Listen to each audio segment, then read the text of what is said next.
안녕하세요. 저는 엠니스트 학습으로 알아보는 인공지능에 대해 발표할 제너럴 3기 AIML 성시연입니다. 제가 발표를 이 주제를 선정하게 된 이유는 제가 여기 GDG에 와가지고 인공지능 들으신 분도 많이 보고 머신러닝 같이 들으신 분도 많더라고요. 그래서 다들 인공지능 이론은 되게 많이 아실 것 같은데 이게 실제로 어떻게 코드에 적용이 되는지에 대해서 겪어보지 못하신 분이 많을 것 같아서 한번 다뤄보게 되었습니다. 엠니스트 학습에 대해서 알아보기 전에 엠니스트가 무엇인지에 대해서 먼저 말씀을 드리겠습니다. 엠니스트란 0부터 9까지의 송글자 숫자로 구성된 흑백 이미지이고요. 대표적인 머신러닝이나 딥러닝 학습용 데이터셋으로 많이 이용이 됩니다. 이미지 분류 성능을 평가하는 약간 헬로월드 같은 기초적인 데이터셋 중에 하나라고 아시면 될 것 같습니다.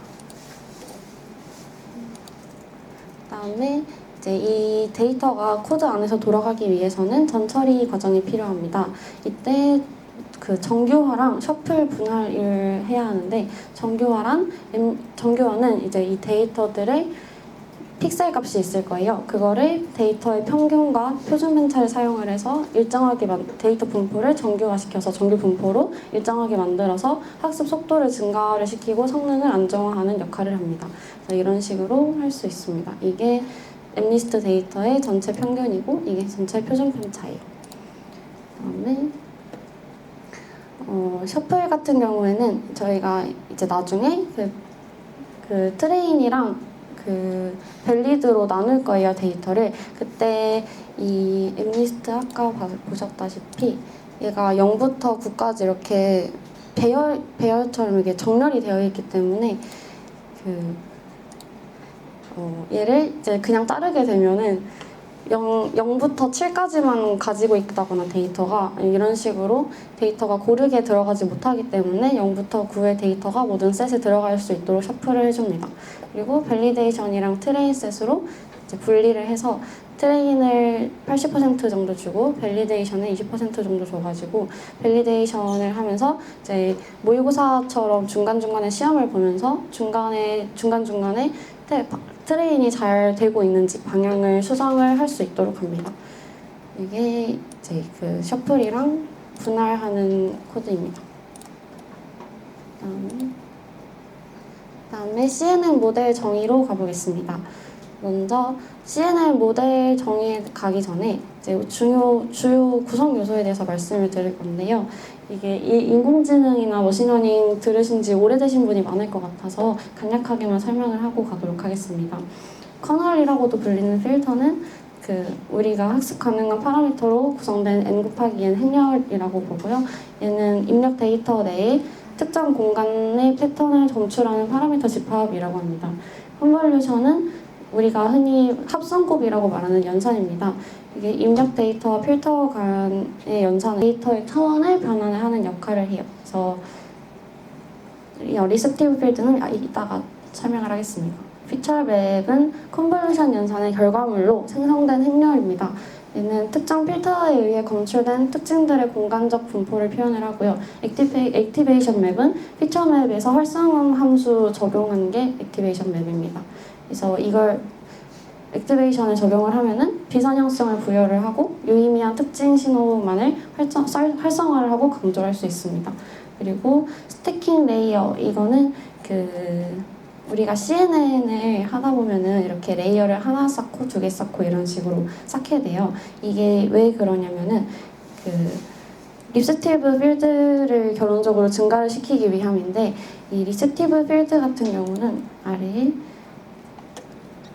우리가 마우스 커서가 보일지 모르겠는데 우리가 이 처음 레이어를 하나 거친 데이터가 있어요. 그리고 다음 레이어가 있겠죠. 근데 이 두 번째 레이어에서 받아오는 데이터는 좀 한정적이에요. 왜냐면 이게 우리가 필터를 통해서 조금씩의 데이터를 가져오기 때문에 그렇습니다. 근데 레이어 3로 가면은 이 한 뉴런에 해당하는 이 값이 레이어 1에 있는 전체 데이터를 가져올 수가 있어요. 이런 식으로 이 레이어 3에 있는 그 뒷단에 있는 레이어 하나의 뉴런이 수용할 수 있는 그 맨 첫 번째 데이터 영역을 수용 영역 리셉티브 필드라고 합니다. 이렇게 넘어가겠습니다. 그리고 마지막으로 우리가 주로 다룰 파라미터는 이 4개인데요.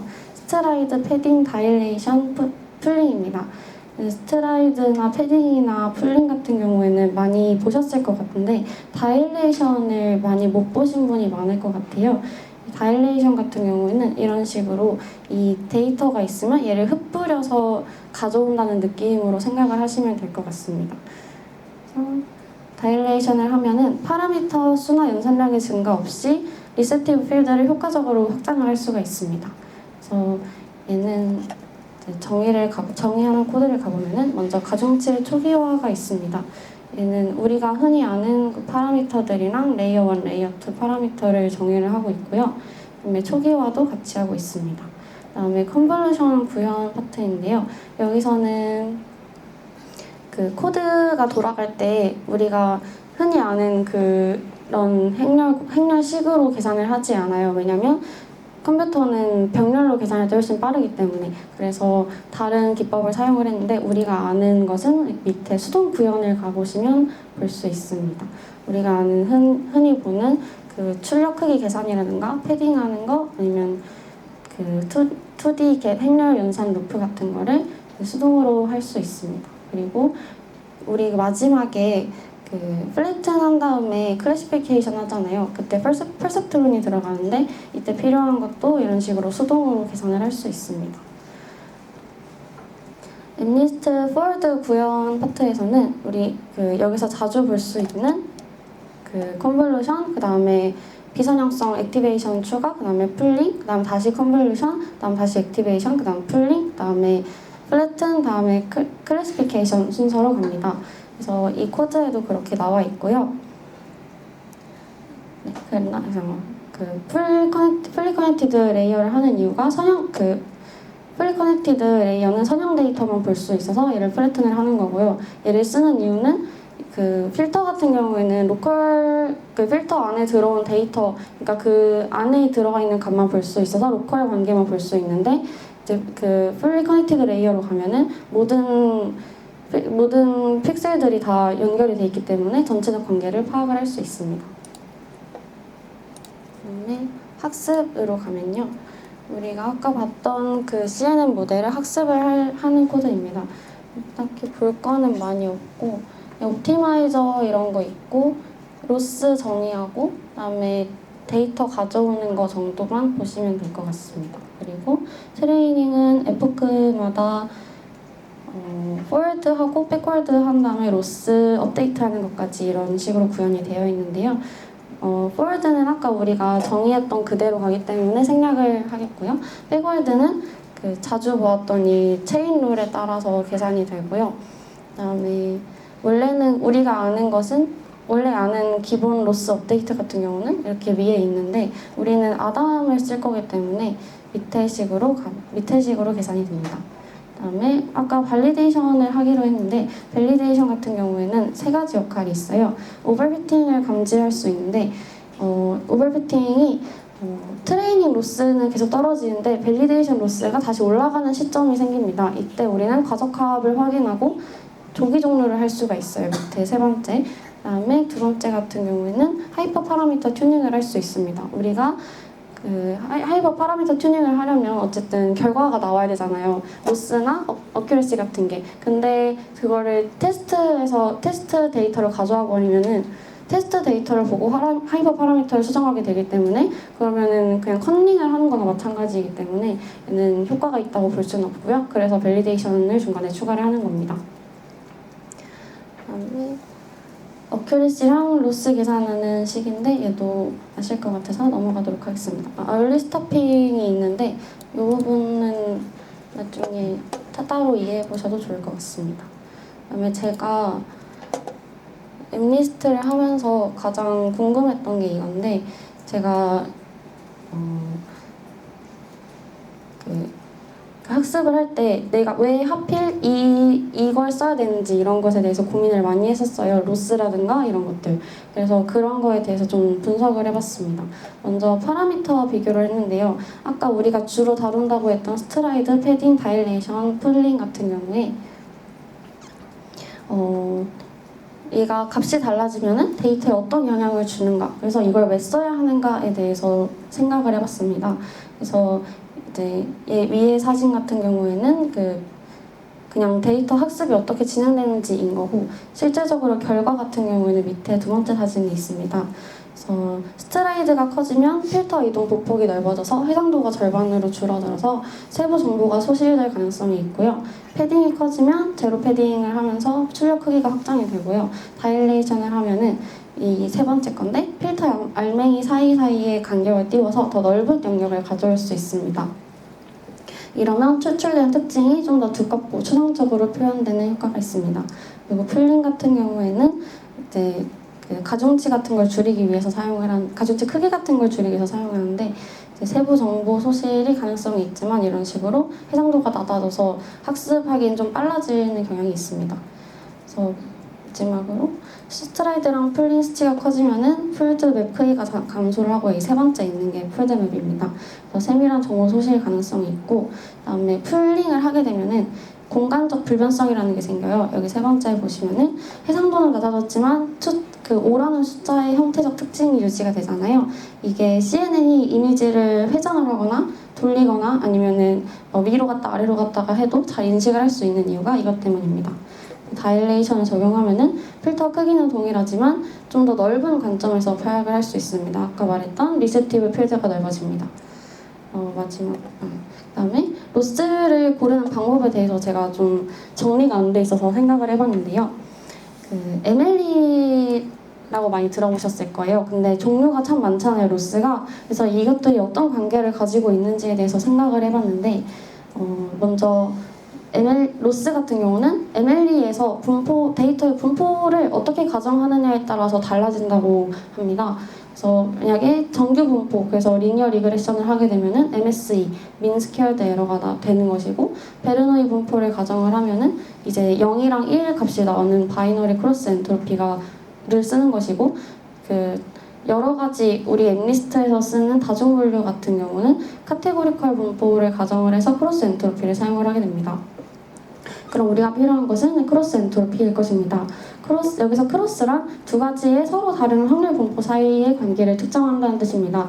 P는 우리가 가지고 있는 실제 정답 확률 분포고요. Q는 모델이 예측할 확률 분포입니다. 그래서 P를 기준으로 모델 답안이 가진 정보량, 즉 불확실성을 계산하기 때문에 크로스라고 합니다. 그래서 얘는 두 분포가 비슷할수록 값이 낮아집니다. 수식은 이런 식으로 되어 있고요.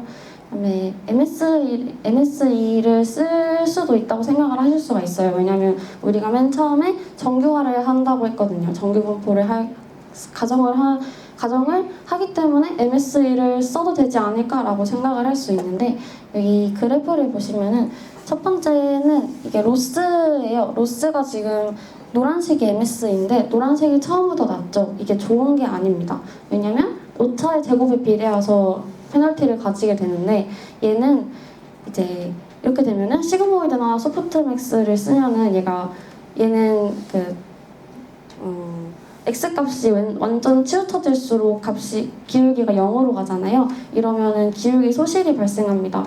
그래서 기울기가 소실이 되고, 그러면은 그 다음에 로스 업데이트를 할 때 다시 얘가 기울기가 0에 가깝기 때문에 코맥스의 가장 낮은 곳에 있구나라고 착각을 해서 다시 업데이트를 안 하고, 이런 식으로 반복이 되면서 꾸준히 낮은 로스를 가지게 됩니다. 하지만 이게 학습이 되었다는 것은 결코 아닙니다. 그래서 우리는 크로스 엔트로피를 써야 합니다. 크로스 엔트로피는 로그 함수를 사용해서 정답 확률이 낮을수록 페널티가 증가하는 성질을 가지고 있어요. 그래서 모델이 틀리면 틀릴수록 큰 기울기를 생성을 하고, 모델이 빠르게 정답 쪽으로 이동할 수 있도록 합니다. 그래서 확률이 0에 가까워지면 손실값이 무한대로 발산을 하는 경향이 있어요. 다음에 설명할 것은 오버피팅입니다. 여기서 우리가 엠리스트에서 오버피팅이 어떻게 작용하는지에 대해서 생각을 해봤는데요. 먼저 바이어스랑 베리언스에 대해서 먼저 얘기를 해보겠습니다. 바이어스는 모델이 덜 복잡해서 생기거나 학습이 덜해서 생기는데요. 이 왼쪽 그래프에서 보시면 이 노란색 부분이 다 바이어스라고 볼 수 있습니다. 얘가 조금만 더 곡선이면은 바리언스 같은 경우 복잡해서 커집니다. 우리가 얻는 데이터들은 항상 노이즈가 껴있어요. 그래서 우리가 알고 있는 정답과 다른 데이터를 가질 수가 있습니다. 이때 이 모델 같은 경우는 노이즈까지 학습을 하기 때문에 노이즈에 따라서 마구잡이로 학습을 했다가 실제 정답이랑 많이 달라지는 경우가 있어요. 그래서 적당히 해야 오버피팅이 일어나지 않습니다. 그래서 오버피팅을 줄이는 방법이 옵티마이징이랑 레귤러라이제이션이 있는데요. 옵티마이저 같은 경우에는 제가 세 가지만 일단 돌려봤어요. 그랬을 때 RMS 프롭은 초반에 이렇게 확 뜨는 게 문제였고, 아다그레드 같은 경우에는 뒤로 갈수록 로스 학습률이 0이 돼서 학습이 멈추게 되는 단점이 있어서 아담을 쓰게 되었습니다. 그다음에 레귤러라이제이션은 이런 거 썼습니다. 그다음에 그레디언트 디센트의 종류가 세 가지가 있잖아요. 배치랑 미니 배치 그리고 스토캐스틱. 그랬을 때 초록색이 스토캐스틱이에요. 얘는 하나하나의 데이터에 다 반응하다 보니까 노이즈가 정말 크죠. 그리고 배치 같은 경우에는 모든 데이터를 딱 한 번 학습하기 때문에 여기에 존재를 하지 않아요. 그 미니 배치는 여기 왼쪽에 작게 노란색이 있는데, 얘 같은 경우에는 노이즈가 조금은 있지만 그 스토캐스틱처럼 엄청 심하지 않기 때문에 조금 안정적으로 학습을 할 수 있다고 합니다. 그래서 학습 결과 같은 경우에는 이게 그 에포크 5일 때랑 에포크 15일 때의 그 필터 액티베이션 맵 레이어 1, 레이어 2예요. 이게 차이가 별로 안 나 보일 수는 있는데, 이가 에포크가 많이 없다 보니까 그럴 수가 있어요. 피처 맵이랑 액티베이션 맵의 차이가 뭔지 모르실 수도 있는데요. 아까 설명했다시피 피처 맵에서 액티베이션 한 거 값을 가져온 게 액티베이션 맵입니다. 이제 이렇게 되면은 유의미한 정보만 골라낸 디시전 데이터를 가지고 학습을 할 수가 있습니다. 그다음에 필터에 따라서 값이 달라지는데요. 이게 필터가 0으로 채워지고 가운데만 1이면은 변화가 없어요. 그리고 이 모든 근처의 데이터를 다 평균을 내서 9분의 1로 평균을 내주면 되게 흐릿흐릿해져요. 이런 식으로 필터의 생김새에 따라서 달라지는데요. 이게 필터가 이거잖아요. 이게 이 조그만한 데에 이렇게 탁탁탁탁탁탁 돌아가면서 계산을 하고 이거에 반응을 하는 애들만 골라서 가져오기 때문에 이런 학습이 가능합니다. 그다음에 마지막으로 결과인데요. 에포크는 10에서 멈췄고 결과는 99.06% 정도의 정확도를 가지고 있습니다. 제가 학습한 실제 코드랑 값은 여기 IPYNB에 있으니까요. 나중에 보셔도 좋을 것 같습니다. 발표는 여기서 마치겠습니다. 감사합니다.